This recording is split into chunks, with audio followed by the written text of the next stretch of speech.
사무엘상 17장 22절에서 30절 한 목소리로 같이 읽습니다. 다윗이 자기의 짐을 짐지는 자의 손에 맡기고 군대로 달려가서 형들에게 문안하고 그들과 함께 말할 때에 마침 블레셋 사람의 싸움 도두는 가드 사람 골리앗이라 하는 자가 그 전열에서 나와서 전과 같은 말을 하매 다윗이 들으니라. 이스라엘 모든 사람이 그 사람을 보고 심히 두려워하여 그 앞에서 도망하며 이스라엘 사람들이 이르되 너희가 이 올라온 사람을 보았느냐? 참으로 이스라엘을 모욕하러 왔도다. 그를 죽이는 사람은 왕이 많은 재물로 부하게 하고 그의 딸을 그에게 주고 그 아버지의 집을 이스라엘 중에서 세금을 면제하게 하시리라. 다윗이 곁에 서 있는 사람들에게 말하여 이르되 이 블레셋 사람을 죽여 이스라엘의 치욕을 제거하는 사람에게는 어떠한 대우를 하겠느냐? 이 할례받지 않은 블레셋 사람이 누구이기에 살아계시는 하나님의 군대를 모욕하겠느냐? 백성이 전과 같이 말하여 이르되 그를 죽이는 사람에게는 이러하게 하시리라 하니라. 큰형 엘리압이 다윗이 사람들에게 하는 말을 들은지라. 그가 다윗에게 노를 바라여 이르되 내가 어찌하여 이리로 내려왔느냐? 들에 있는 양들을 누구에게 맡겼느냐? 나는 내 교만과 내 마음의 완악함을 아노니 내가 전쟁을 구경하러 왔도다. 다윗이 이르되 내가 무엇을 하였나이까? 어찌 이유가 없으리이까? 하고 돌아서서 다른 사람을 향하여 전과 같이 말하며 백성이 전과 같이 대답하니라. 아멘. 다윗은 골리앗을 하나님의 눈으로 바라보고 있는 것을 봅니다. 이스라엘 군사들이 두려워하는 그를 할례받지 못한 자로 볼 뿐이었습니다. 오늘 우리가 세상을 대하는 방법이어야 될 것입니다. 세상은 우리에게 강하고 큰 파도와 같이 몰려오지만 우리는 그 세상을 바라볼 때에 다윗이 골리앗을 바라봤던 것처럼 한낱 현상에 불과한 것임을 우리가 알고 우리 뒤에 살아계신 하나님이 계심을 믿고 의지하고 나아갈 때 능히 승리의 삶을 살아갈 수 있을 것입니다. 오늘 다윗은 보다 적극적인 면모를 보여주고 있습니다. 다윗의 임무는 형들에게 식량을 전달하고 생사를 확인하는 것이었습니다. 그러나 그는 자신의 임무를 뒤로하고 전쟁터로 달려갔습니다. 아버지 이새는 다윗을 그저 심부름꾼으로 보냈습니다. 형들에게 먹을 것을 갖다 주고 형들이 살아있는지 죽었는지 그걸 확인하러 오는 그것이 목적이었습니다. 그러나 하나님께서는 이스라엘을 구원할 비밀 병기로 다윗을 그곳에 보내셨다는 이야기입니다. 우리의 인생이 우연이 없습니다. 하나님께서 간섭하시고 계획하시고 준비하셔서 우리를 이 땅 가운데 보내주셨고 우리를 통해서 하나님의 놀라운 일을 이루시기를 원한다는 사실을 우리는 잊어서는 안 될 것입니다. 그래서 오늘도 우리가 하나님께서 맡겨주신 그 사명에 충실한 삶을 살아가야 될 것입니다. 블레셋은 사기가 충천해 있습니다. 골리앗이라는 장수 때문에 그들은 충만하게 능히 이스라엘을 이길 것 같은 그런 마음으로 지금 전쟁에 임하고 있습니다. 그러나 이스라엘은 겁에 질려서 의기소침해 있는 것을 보게 됩니다. 그것도 그럴 것이 40일 동안이나 대치하고 있으면서 매일 아침과 저녁으로 이 골리앗이 나와서 위협하고 있습니다. 오늘 24절에 보면 그가 가까이 오자 두려워하여 그 앞에서 도망쳤다 그랬습니다. 이스라엘 백성들은 감히 골리앗 앞에 나서서 싸울 만한 사람이 없었습니다. 두려워서 도망을 갔습니다. 그래서 사울은 골리앗에게 현상금을 걸었습니다. 세 가지를 제시하죠. 사울은 이제 여호와의 신이 그를 떠났기 때문에 감히 골리앗과 싸울 용기가 없습니다. 그렇다고 요나단을 나서서 싸우게 할 수도 없습니다. 그러나 누구든지 골리앗과 싸워서 이기는 자에게는 상금을 주겠다는 거예요. 첫 번째가 많은 재물을 주겠다 그랬습니다. 막대한 현상금을 주겠다는 것입니다. 고대 군주국가에서는 이게 흔하게 일어났던 일입니다. 왕이 자신의 권위를 유지하고 왕권을 지키기 위해서 신하들의 충성에 대한 보상을 실시하는 거죠. 큰 재물을 약속함으로 인해서 신하들의 사기를 푹 뜯어줍니다. 두 번째로는 자신의 딸을 주겠다 했습니다. 결국 그 사건으로 말미암아서 사울의 둘째 딸이었던 미갈이 다윗의 아내가 되죠. 세 번째로 내걸었던 상금은 아버지의 집에 세금을 면제해 주겠다는 것입니다. 이것은 금전적인 그런 세금 납부 면제뿐 아니라 당시 사회에서는 이제 자주 있었던 이 부역, 전쟁에 나간다든지 어떤 국가를 위한 일을 한다든지 할 때 그런 불려가는 부역까지도 면제해 준다는 거죠. 이 세 가지를 주겠다는 겁니다. 이에 대해서 아무도 나서서 싸우려는 자가 없습니다. 그러나 다윗이 자기가 싸우겠다고 나선 거예요. 이유는 하나 있습니다.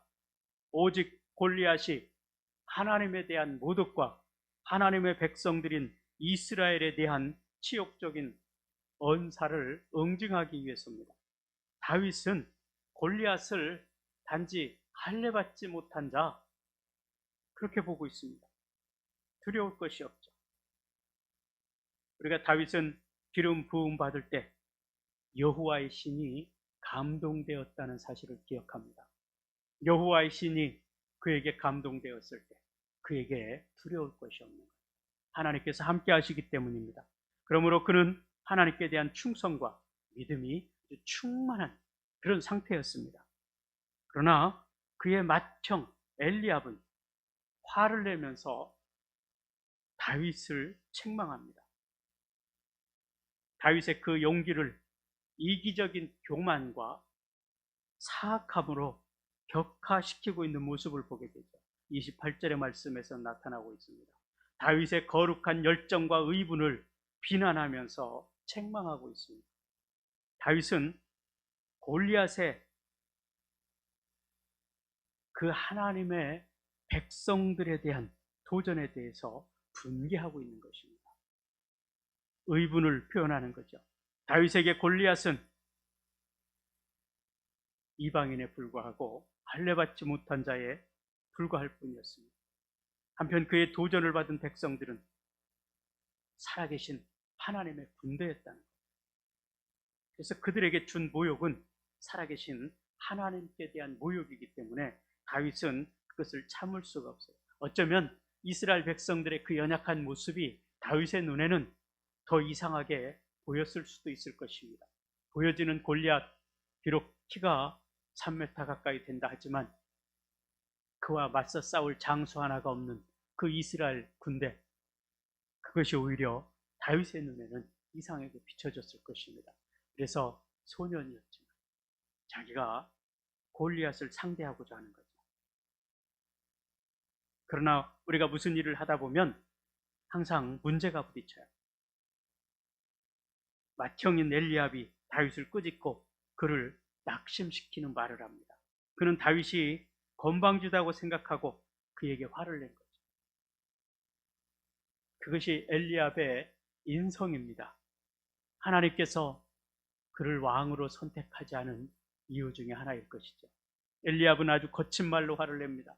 다윗은 마치 요셉과 같이 아버지의 심부름으로 형들을 위해서 그것을 찾은 거예요. 그러나 요셉의 형들도 요셉을 잡아서 애굽 상인에게 팔아버렸습니다. 자신들을 위해서 음식을 갖다 주러 온 그 동생을 지금 이렇게 면박을 주고 모욕을 하는 거죠.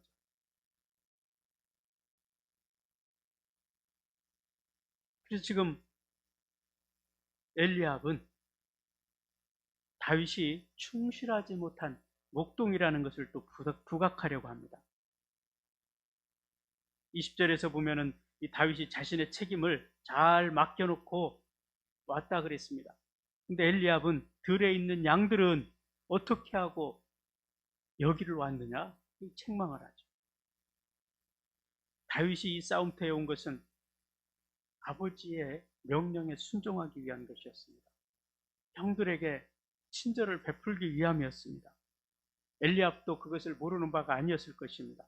그러나 오히려 그를 비난만 하고 있는 모습을 보죠. 그래서 이렇게 말합니다. 내가 온 것은 어떤 일 때문이 아니라 내 호기심을 만족하기 위해서 전쟁을 구경하기 온 것이다. 그리고 엘리압은 다윗의 교만과 마음의 완악함을 안다 그렇게 말합니다. 어쩌면 그의 마음속에서는 그런 것이 있을 수도 있었을 것입니다. 사무엘이 그 이새의 아들 중에서 왕을 삼으려 왔을 때 자신이 선택되지 않고 다윗이 선택되었다는 사실, 이것 때문에 다윗에 대한 반감이 있었을 수도 있었을 것입니다. 그러니까 요셉의 경우에서도 보면 그렇죠. 아버지의 사랑을 독차지했던 요셉, 다른 형제들은 요셉을 싫어했습니다. 그런 모습이 오늘 여기 엘리압에게서 보여지는 것을 보죠.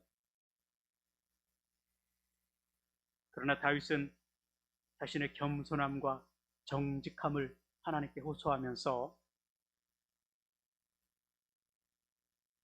이 두 가지에 대해서 증거를 내세울 수 있습니다. 그러나 그의 친형 앞에서는 그렇게 참아내는 것을 보죠. 자기도 자기 의사 표현을 충분히 하고 반항할 수 있었으나 그러지 않아요.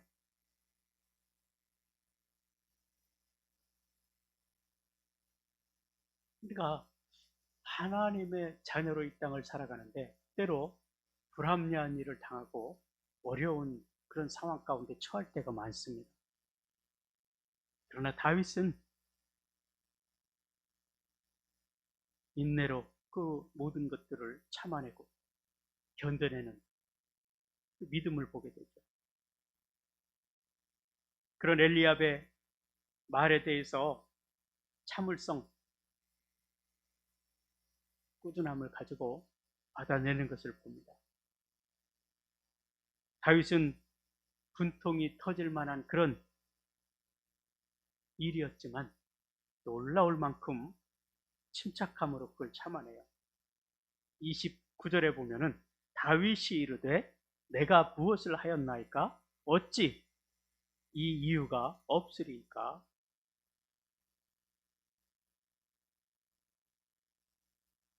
내가 욕을 먹을 잘못이 무엇입니까?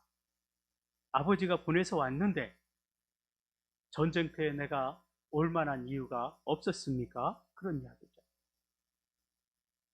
골리앗의 도전으로 이스라엘이 명예가 이렇게 손상되어 버렸는데 내가 분개할 만한 이유가 없습니까? 그런 이야기예요. 다윗은 정당한 이유가 있었습니다. 그러나 형들을 비난하지 않고 부드러운 대답으로 형의 그 노여움을 참았습니다. 어떤 면에서는 이 다윗이 이렇게 자기의 감정을 정복했다는 것이 골리앗을 정복한 것보다 더 훌륭한 것 같습니다. 자기 마음을 다스리는 자, 용사보다 낫다 했습니다. 우리가 세상을 살아가다 보면 그렇죠. 어떤 일을 만났을 때 자기 화를 참지 못하고 그 문제를 그르치는 경우가 더 많습니다. 어떤 문제가 생겼을 때 오히려 서로 싸우다가 감정 때문에 그 문제를 그르치는 경우가 참 많아요. 이게 국가적인 문제에서도 마찬가지입니다. 나중에 가서는 그 본질은 사라지고 감정 싸움으로 치닫게 되는 것을 보게 되죠.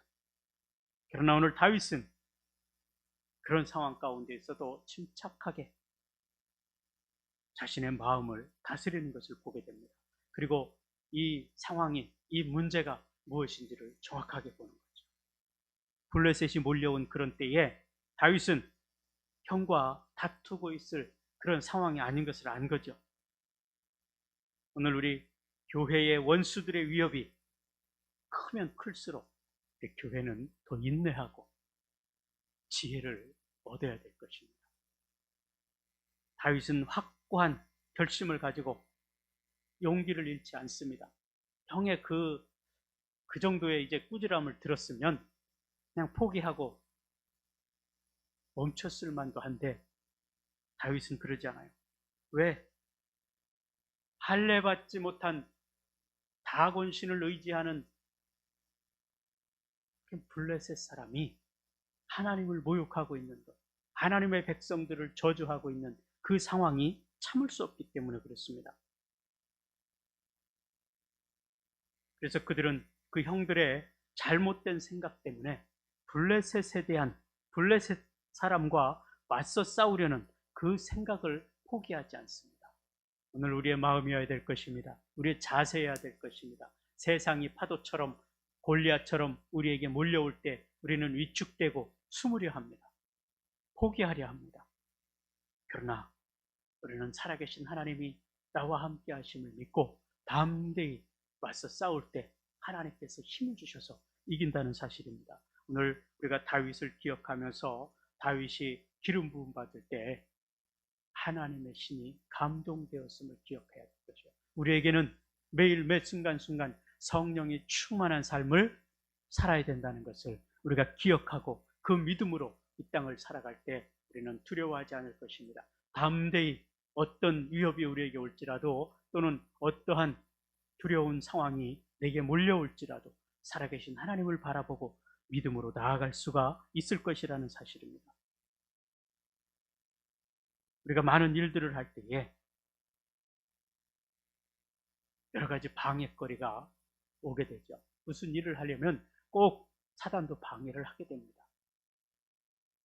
그러나 우리가 어떤 원수들의 위협이 올지라도 우리는 담대히 하나님을 믿는 믿음으로 그것을 바라보고 나아갈 때 하나님께서 지혜를 주시고 능력을 주셔서 능히 이기게 하신다는 사실입니다. 다윗은 골리앗을 보이는 대로 보지 않았습니다. 그가 아무리 키가 크고 싸움에 능한 장수였지만 다윗의 눈으로 볼 때에는 한낱 할례 받지 못한 이방인에 불과했다는 이야기입니다. 오늘 우리에게 이것이 중요합니다. 우리가 세상을 바라볼 때 세상은 하나님이 지으신 창조물에 불과하다는 사실이에요. 우리는 그 하나님의 자녀로 부름을 받았습니다. 그래서 우리가 세상을 결코 두려워하지 말아야 될 것입니다. 죽은 다곤 신을 의지해서 살아계신 하나님의 이름을 비방하는 자에 불과한 그 골리앗 앞에 두려워 떨고 있는 사울을 비롯한 그 모든 군사들이 오히려 다윗의 눈에는 이상하게 보였다는 이야기. 오늘 우리가 세상을 대하는 자세여야 될 것입니다.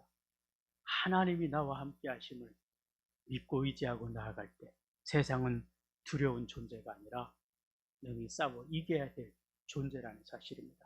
그래서 형들의 그런